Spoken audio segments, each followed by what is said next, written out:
जैसे आज हम बात करेंगे ऑन ग्रिड सोलर। देखिए, सोलर सिस्टम एक ऐसा एनर्जी जनरेशन का एक ऐसा प्रणाली है जिसमें कि आपको मुफ्त में, मतलब सूर्य के प्रकाश से आपको बिजली जो है सो कन्वर्टेड होकर के मिलती है। तो जो हमारा ऑन ग्रिड सोलर है, ऑन ग्रिड सोलर के बारे में पढ़ेंगे कि उसका इलेक्ट्रिकल प्रोसेस क्या होता है। वो ऑन ग्रिड, देखिए क्या है कि ऑन ग्रिड सोलर जो है वो किस तरह जो है सो हमारा जो जनरेटेड बिजली है, जो हमारा सोलर पैनल से जो जनरेटेड बिजली है, वो ग्रिड को, इलेक्ट्रिसिटी ग्रिड को कैसे ट्रांसफर करती है, उसकी ट्रांसफर करने की क्या प्रोसेस है, उनकी इलेक्ट्रिकल प्रोसेस क्या है, वो हम यहाँ पे पढ़ेंगे। आप हमारे साथ बने रहिए लास्ट तक। आपको बहुत ही एकदम आसान से उसके कंसेप्ट को मैं क्लियर समझाऊंगा कि हमारा जो ऑन ग्रिड जो सोलर है, उससे हम जो बिजली उत्पन्न करते हैं, उत्पन्न करने के बाद में जितना हमको अपना कंजप्शन है, कंजप्शन के बाद में जो एक्स्ट्रा बिजली होते हैं वो हमारे ग्रिड को कैसे ट्रांसफर होते हैं। What is the electrical process of that transfer the generated energy from solar panel to grid, electricity grid. तो इसमें हम बात करेंगे दोस्तों कि ऑन ग्रिड सोलर क्या होता है और इसके इलेक्ट्रिकल सिस्टम क्या है। तो आइए हम बात करते हैं। देखिए, ऑन ग्रिड सोलर जो होता है, एक पहले तो इसमें लगा रहता है सोलर प्लेट। सोलर प्लेट जो लगा रहता है, सोलर प्लेट जो हमारा पीएन जंक्शन डायोड का एक बना हुआ लेयर होता है, जिसे फोटो डायोड भी बोलते हैं। फोटो डायोड पे जब सूर्य की प्रकाश पड़ती है तो जो है सोलर एनर्जी को इलेक्ट्रिकल एनर्जी में कन्वर्ट कर देता है। ऐसा उसका नेचर होता है, ऐसा उसका होता है कि वो सोलर एनर्जी को इलेक्ट्रिकल एनर्जी में कन्वर्ट कर देगा। तो जैसे ही हमारा जो सोलर एनर्जी का जो पैनल लगा हुआ है, प्लेट जो लगा होता है, वो प्लेट से जैसे ही हमारा सोलर एनर्जी जब इलेक्ट्रिकल एनर्जी में कन्वर्ट हो जाएंगे तो इलेक्ट्रिकल एनर्जी वो डीसी के फॉर्म में रहेंगे। डीसी के फॉर्म में मतलब दोस्तों ये है कि वो डायरेक्ट करंट के फॉर्म में रहेंगे। तो डायरेक्ट करंट फॉर्म में रहेंगे, वो क्या होता है, जनरेट होने के बाद में वो डीसी डीबी बॉक्स में आ जाएंगे। डीसी डीबी बॉक्स का मतलब दोस्तों ये होता है कि इसमें हमारा डीसी बॉक्स का डिस्ट्रीब्यूशन बॉक्स बोलते हैं इसको हम यहाँ पे। इसमें बहुत सारे फ्यूज लगे होते हैं और कुछ जो सो प्रोटेक्शन डिवाइस में लगे होते हैं, जिससे कि शॉर्ट सर्किट या ओवर करंट से हमारे सर्किट को बचाया जा सके। इसलिए इसको हम डीसी डीबी बॉक्स बोलते हैं, डिस्ट्रीब्यूशन बॉक्स बोलते हैं। इसमें फ्यूज और जो सो प्रोटेक्शन डिवाइस लगे होते हैं। तो हमारा जो एनर्जी, जो डीसी एनर्जी निकलता है, वो डायरेक्ट हमारा जाता है, क्या है कि डीसी डीबी बॉक्स को जाता है। उसके बाद में ये जो हमारा डीसी एनर्जी है, इसको कन्वर्ट करके एसी एनर्जी में कन्वर्ट करने के लिए हमारा ग्रिड टाई इन्वर्टर लगा होता है।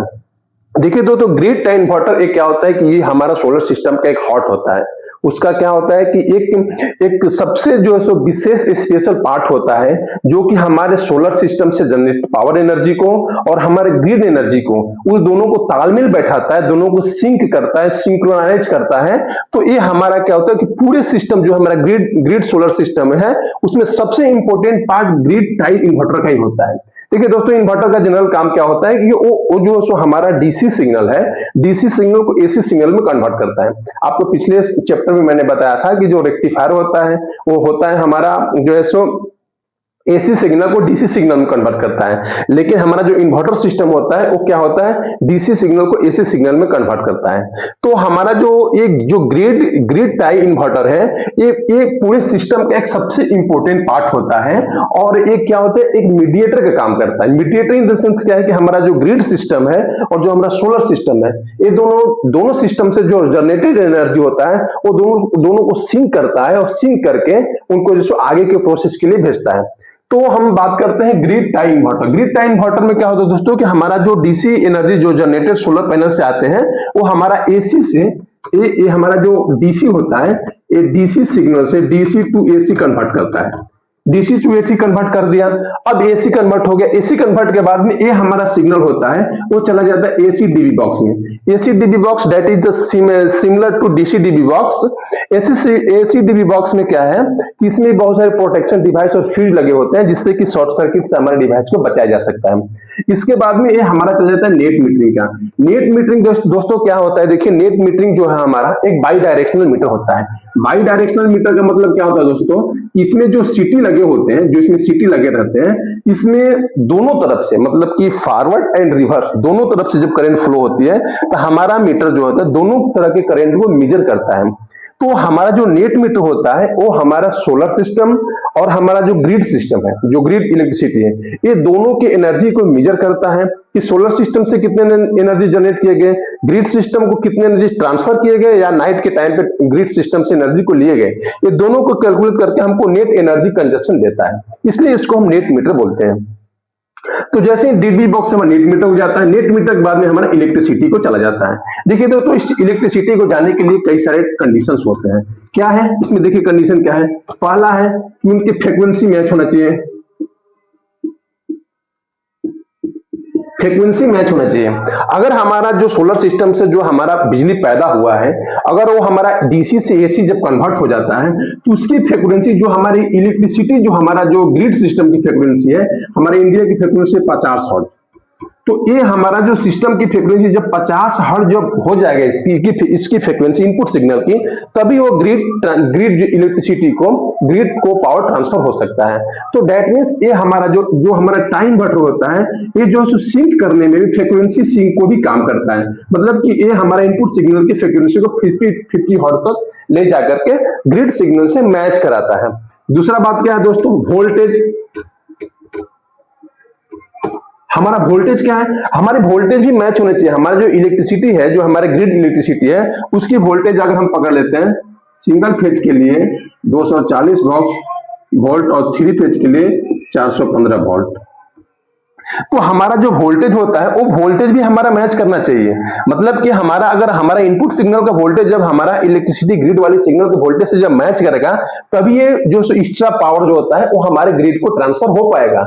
नहीं अगर किसी तरह इसमें दिक्कत हो तो ट्रांसफर नहीं हो पाएगा। और तीसरा देखिए क्या है, फेज एंगल। फेज एंगल देखिए दोस्तों, ये भी एक पार्ट होता है हमारे जो है सो दोनों सिग्नल को सिंक होने के लिए, कि उसका फेज एंगल हमारा दोनों सिग्नल के सीक्वेंस बराबर होना चाहिए, फेज एंगल मैच करना चाहिए, तभी वो पावर हमारा जो है सो ट्रांसफर हो सकेगा।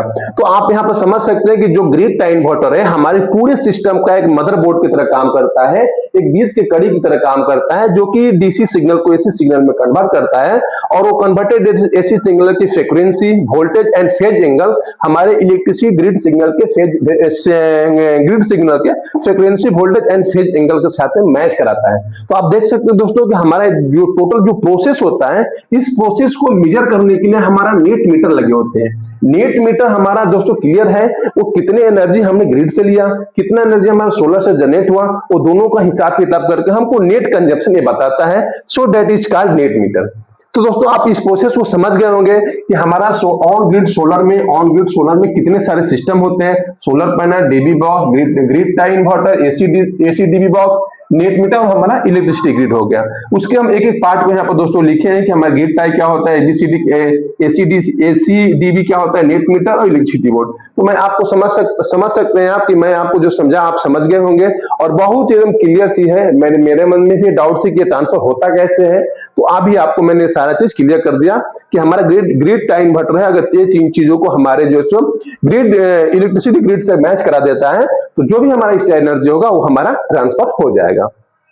अब हम बात करते हैं कि ऑन ग्रिड सोलर के नुकसान क्या है। देखिए फायदे तो बहुत सारे हैं कि आपके बिजली जीरो हो जाएंगे, आपके कंजप्शन कम हो जाएंगे, आपको डिपार्टमेंट को आप बिजली बेच भी सकते हैं, बहुत सारे फायदे इनके हैं, मार्केट में बहुत सारे हम लोग को पता है। लेकिन इसके नुकसान क्या है, देखिए ऑन ग्रिड सोलर के कुछ नुकसान भी है जो कि मैं आप लोगों के लिए लेकर के आया हूं। एक एक पॉइंट पे हम बात कर लेते हैं। जैसे कि इसमें क्या है कि बिजली कटने पे सिस्टम काम करना बंद कर देगा। जो हमारा ऑन ग्रिड सोलर होता है, ये बिजली कटने के बाद में इसमें जो सिस्टम जो इसका होता है, जो अपना इन्वर्टर होता है, वो काम करना बंद कर देगा। दैट मीन्स ये बिजली रहने पर ही हमारा सोलर सिस्टम काम होगा। दैट मीन्स ये उसी एरिया में सोलर सिस्टम जो है उपयोगी है, या उसी एरिया के लिए ये काम करेगा जिस एरिया में बिजली सप्लाई है। जिस एरिया में बिजली सप्लाई नहीं है, उस एरिया में ऑन ग्रिड सोलर सिस्टम काम नहीं करेगा। This is the first drawback of on grid solar system. ठीक है ना। सेकंड बात करते हैं हम लोग, बैटरी बैकअप का अभाव। देखिए इसमें क्या है कि इसमें आपको बैटरी बैकअप कुछ भी नहीं मिलेगा। आपको जो है सो सोलर जब तक चलेगी, जब तक करंट रहेगा, तब तक आपके घर में सप्लाई रहेगा। अगर करंट चली जाएगी, सारी सिस्टम ऑफ हो जाएगा, आपके पास में कोई बैटरी बैकअप नहीं मिलेगा। ऐसा कोई सिस्टम डिजाइन नहीं है ऑन ग्रिड सोलर में जिससे कि आपको बैटरी बैकअप मिल सके। दैट मीन्स अगर लाइट कटेगा तो आपके घर की लाइट चली जाएगी सोलर से, उससे आपको कोई भी फायदा नहीं मिलने वाला। ये इसका सेकेंड ड्रॉबैक हो गया। थर्ड ड्रॉबैक करते हैं नेट मीटरिंग और नियम। देखिए इसमें क्या है कि सोलर जो हमारा ऑन ग्रिड सोलर है, ये स्थानीय जो विद्युत विभाग की निगरानी और उनके ही नियम कानून कायदे के अंतर्गत इंस्टॉल किए जाते हैं और उनकी बिलिंग प्रोसेस होती है।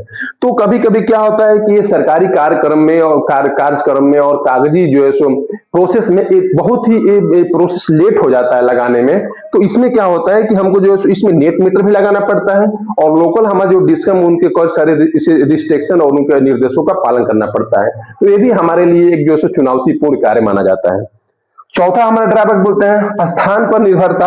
ये देखिए मैंने बताया आपको वैसे ही स्थान पे जो है solar on grid solar system वैसे ही स्थान के लिए लाभकारी है जहां पे बिजली की सप्लाई बराबर रहती है, कंटिन्यू बिजली की सप्लाई 22 घंटा 20 घंटा सप्लाई रहती है, वही के लिए उपयोगी है। अगर किसी एरिया की सप्लाई 3 घंटा 4 घंटा रहती है उस एरिया के लिए ऑन ग्रिड सिस्टम सोलर नुकसानदायक है।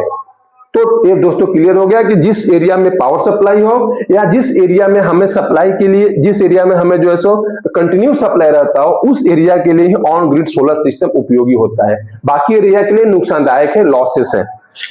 पांचवा बात करते हैं तो रात के समय में ग्रिड पर निर्भरता। सोलर सिस्टम में जो होता है इस ऑन ग्रिड सोलर सिस्टम में दोस्तों रात के समय में आपको किसी तरह का बिजली जनरेट नहीं होगा, किसी तरह का सोलर पैनल काम नहीं करेगा। उस टाइम में आपको टोटली आपकी निर्भरता जो होगा वो आपको इलेक्ट्रिसिटी ग्रिड के ऊपर हो जाएगी। तो ये भी एक ड्रॉबैक है कि हमने इतना कॉस्टली सोलर लगाया लेकिन हम इसकी एनर्जी रात में स्टोर करके या इस तरह का कोई बैटरी बैकअप के साथ में रात में यूज करें, ऐसी कोई भी सिस्टम ऑन ग्रिड सोलर में नहीं है। हमको रात को टोटली इलेक्ट्रिसिटी ग्रिड के ऊपर में इसकी निर्भरता होती है जो कि इसका ड्रॉबैक है। तो दोस्तों आप समझ गए होंगे कि हमारा जो सो ऑन ग्रिड सोलर का नुकसान क्या है। नुकसान में जैसे होगा बिजली कटने का सिस्टम काम करना बंद कर देता है, बैटरी बैकअप का अभाव हो जाता है, नेट मीटरिंग और बहुत सारे लोकल डिस्कम के नियम का सामना करना पड़ता है, स्थान की निर्भरता होती है जहां बिजली रहने पर वही काम करते हैं सोलर, और रात में हमको टोटली ग्रिड के ऊपर डिपेंड हो जाना पड़ता है। तो दोस्तों जैसा मैं आप समझ चुके होंगे कि हमारा ऑन ग्रिड सोलर क्या है, उसका इलेक्ट्रिकल प्रोसेस क्या है, कैसे काम करता है और ये हमारे लिए कितने नुकसानदायक ये भी मैंने आपको बता दिया। अगर आपको किसी तरह का कोई दिक्कत हो तो मुझे कमेंट करके बताएं, मैं उस इशू को जरूर सोल्व करूंगा। आज के लिए इतना ही, बहुत बहुत धन्यवाद, थैंक यू।